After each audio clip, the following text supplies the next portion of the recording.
आपको बता दें कि श्रम मंत्रालय ने वित्त वर्ष 2021-22 की अप्रैल-जून तिमाही के लिए रोजगार सर्वेक्षण की रिपोर्ट जारी कर दी है। रिपोर्ट के अनुसार भारत के 9 सेक्टर्स में इस साल की पहली तिमाही के दौरान 29% ज्यादा रोजगार पैदा हुए हैं। आर्थिक जनगणना 2013-14 को इस सर्वे के लिए आधार के रूप में इस्तेमाल किया गया है। ये 9 सेक्टर्स देश के कार्यबल का 85% हिस्सा हैं। 152% के साथ सबसे ज्यादा ग्रोथ आईटी बीपीओ सेक्टर ने दिखाया है। वहीं रिपोर्ट में ये भी बताया गया है कि कैसे कोविड-19 की दूसरी लहर के कारण ट्रेड और रेस्टोरेंट जैसी जगहों पर रोजगार के अवसरों में कमी आई है। सर्वेक्षण से ये भी पता चलता है कि पिछले 7 सालों में कुल कार्यबल में महिला कामगारों की संख्या में भी गिरावट दर्ज की गई है।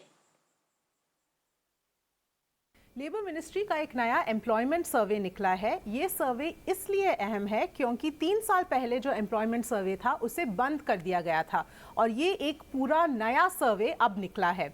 इस सर्वे के मुताबिक पिछले 7 साल में एम्प्लॉयमेंट 29% बढ़ा है और इस सर्वे के लिए इकोनॉमिक सेंसस 2013-14 बेस के तौर पे लिया गया है और 9 सेक्टर्स को शामिल किया गया है जो कि transport, education, health, IT, manufacturing, construction, trade, financial services और हॉस्पिटैलिटी है।